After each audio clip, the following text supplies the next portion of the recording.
And back to today's good economic news. The economy growing at a better than expected 2.6% after 2 straight quarters of contraction.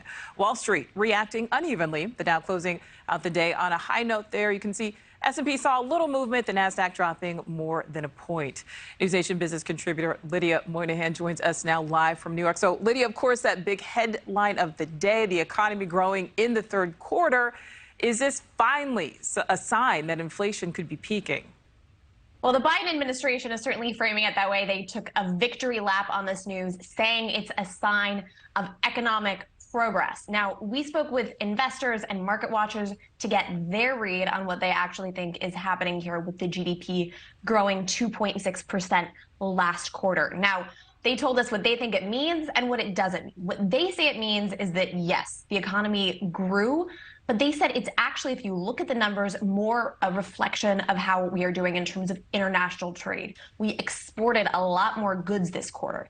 That doesn't necessarily mean that we have a healthy economy for the average American. And they point out that because we did have 2 quarters of GDP shrinkage, it's basically we're coming out net here. There's not a lot of growth over the course of the year, and that's how they think typically about the economy. They think of it in terms of a year. So we are farther away from that technical definition of a recession, which is basically 2 quarters of shrinkage. But they point, what this does not mean is it does not mean we've actually addressed a lot of concerns that we have in the economy, which are mainly inflation and interest rates that are rising right alongside it. So obviously, it's not bad news that the economy grew, but it doesn't really seem to reflect any positive, healthy underlying factors here. And it doesn't mean that we've made progress on the two most important issues right now, interest rates and inflation. Well, speaking of those interest rates, Lydia, mortgage rates, topping 7%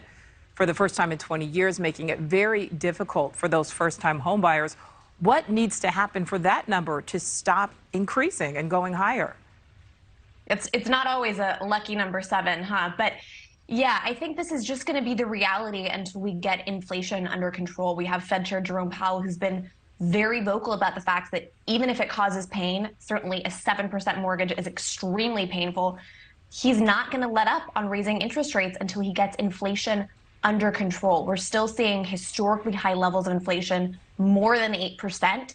And so until we get really strong signs that we have gotten inflation under control, we're going to see interest rates remain persistently high. And that could be for another year at least. All right, Lydia, thank you for weighing in. Thank you for watching. Go to newsnationnow.com to find NewsNation on your television provider. And don't forget to click the red subscribe button below to get more of NewsNation's fact-driven, unbiased coverage.